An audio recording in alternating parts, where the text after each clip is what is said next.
Allez, on vous présente maintenant le dernier mouvement pour les bras, donc le mouvement qu'on a appelé scier.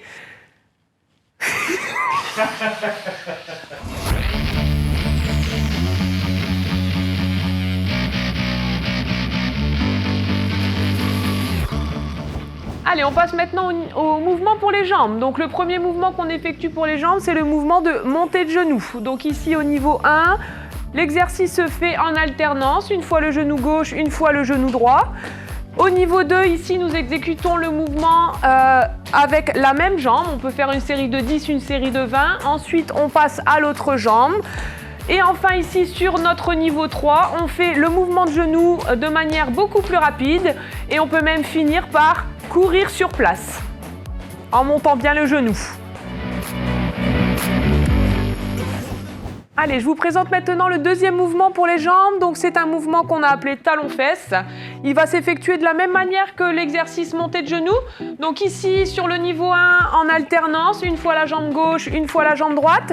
Ici, sur le niveau 2, on va d'abord réaliser le mouvement plusieurs fois avec la même jambe. On passera ensuite à la jambe suivante. Et ici, sur le niveau 3, vous voyez, on exécute le mouvement de manière beaucoup plus rapide. Et on peut même terminer par, voilà, courir sur place en accentuant le fait de monter les talons. Allez, on passe au troisième mouvement pour les jambes, donc le mouvement assis-debout, assis-debout. Donc ici, le premier niveau s'effectue avec une chaise. On s'assoit, on se relève, on s'assoit, on se relève. Le deuxième niveau ici s'effectue sans chaise. Donc c'est ce qu'on appelle également une flexion de jambe ou un squat. Voilà. Et ici, le troisième niveau s'effectue avec une chaise également, où on pose à peine le fessier sur la chaise et on se relève tout de suite. Voilà.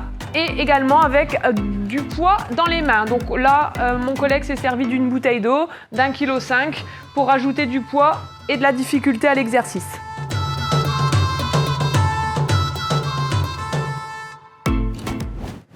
Allez, on passe au quatrième mouvement, le mouvement hanche-côté. D'accord? Donc c'est tout simplement le fait d'écarter la jambe sur le côté.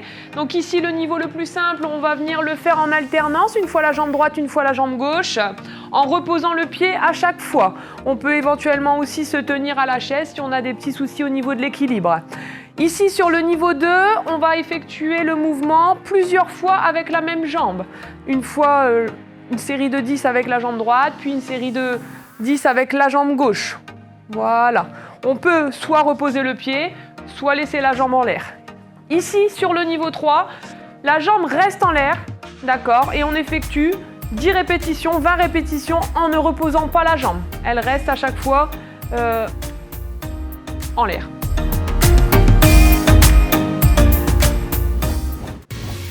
Allez, on arrive au cinquième mouvement, maintenant le mouvement pour travailler les fessiers. Donc, comme tout à l'heure sur le mouvement de la hanche, ici, on effectue le mouvement une jambe à la fois, donc en alternance droite et gauche, en reposant le pied à chaque fois. Ici, on effectue plusieurs fois le mouvement avec la même jambe, et ensuite, on passe à l'autre jambe. Et ici, la jambe reste suspendue, on effectue plusieurs petits mouvements, voilà, sans être de grande amplitude, et on change de jambe à chaque fois. On pense à bien garder le dos droit, de ne pas creuser le dos et de bien respirer également.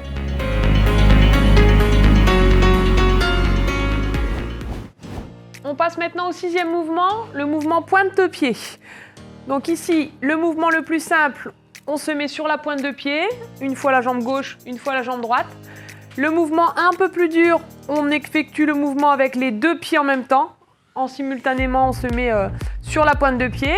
Et ici, pour le mouvement le plus complexe, on essaye de réaliser l'exercice sur une marche, vous voyez, un petit rebord. Ou pareil, les deux pieds en même temps, on effectue le mouvement en se mettant sur la pointe de pied.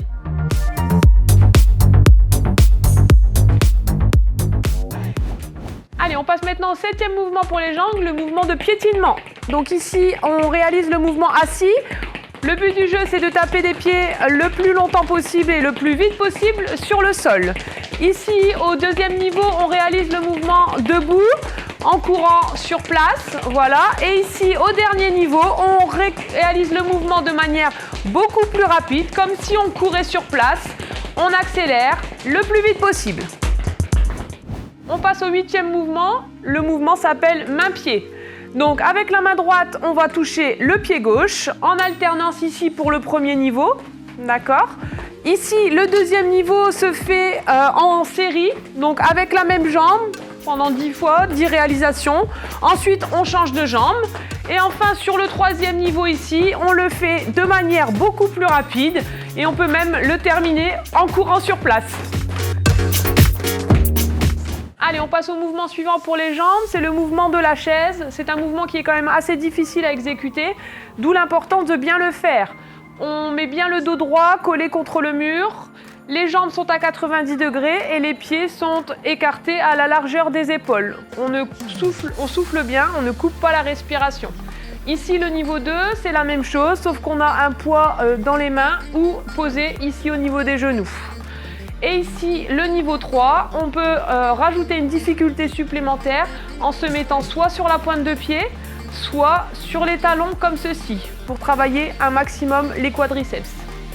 On ne reste pas en apnée durant l'exercice, on souffle bien et on peut l'effectuer durant plusieurs secondes. Allez, on passe au mouvement suivant. Le mouvement s'appelle battement de jambes. Donc ici, sur le niveau le plus facile, on l'effectue en alternance, une jambe à la fois. On peut reposer à chaque fois au niveau du talon. Donc une fois jambe gauche, une fois jambe droite. Ici, sur le deuxième niveau, les deux jambes sont levées. On effectue des petits battements sans reposer les pieds. Et ici, sur le niveau 3, l'exercice s'effectue de manière beaucoup plus rapide. On peut même éventuellement rajouter des lestes au niveau des chevilles pour rajouter du poids au niveau des jambes. Le dos est bien droit. Au plus vous allez vous mettre proche sur la chaise, au plus ça sera difficile. Au plus vous allez coller le dos à la chaise, au plus ça sera facile. Allez, on passe au 11e mouvement. Donc le mouvement s'appelle pied écarté serré.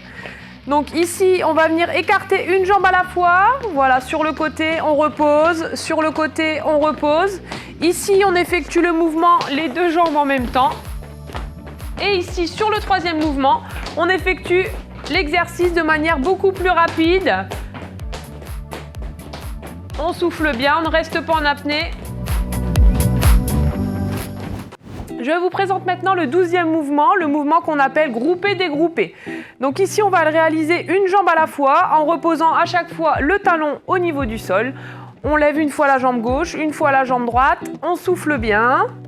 Ici, on réalise l'exercice les deux jambes en même temps, simultanément. À chaque fois, on repose les talons, on relève les genoux, on pose le talon, on relève les genoux.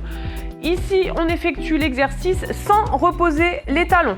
Les jambes sont tout le temps en l'air et on ramène les genoux à la poitrine et on redescend jambes tendues. Allez, on arrive au 13e mouvement, c'est le mouvement de fente avant. Donc ici, pour le mouvement le plus simple, on va faire une légère flexion. Le genou se fléchit, on garde le dos bien droit. Ici, pour le niveau 2, on va venir faire un mouvement qui est plus ample. Voilà, on fait un grand pas, on fait une belle flexion au niveau du genou. Et ici, pour le niveau expert, le niveau soutenu, on fait des fentes beaucoup plus grandes et beaucoup plus rapides que sur les deux premières façons. On garde le dos bien droit surtout et on souffle bien. Allez, on vous démontre maintenant le 14e mouvement, le mouvement de balancier. Donc sur le niveau 1, on va venir balancer la jambe devant, derrière, en appui et en équilibre avec l'aide de la chaise. Ici, on effectue le mouvement sans aide. D'accord, donc on se concentre sur l'équilibre, la jambe d'appui reste bien fixe et on effectue le même mouvement, la jambe devant, la jambe derrière. Et ici, sur le 3e niveau, donc le niveau soutenu, on effectue le mouvement avec des lestes au niveau des chevilles. On maintient bien l'équilibre, on peut s'aider également des bras pour ne pas perdre l'équilibre. Allez, on passe maintenant au dernier mouvement pour les jambes, le mouvement avancé-reculé. Avancé-reculé. Donc pour la partie la plus simple, on va venir le faire en marchant. On avance le pied droit, on avance le pied gauche, on recule, on avance, on recule. Ici, on va le faire de manière plus rapide, en trottinant un petit peu sur place, mais toujours avec ce mouvement d'avancer-reculer, avancer-reculer. Et ici, sur le troisième niveau, on va le faire de manière beaucoup plus rapide en sautant, d'accord, vers l'avant, vers l'arrière, vers l'avant, vers l'arrière.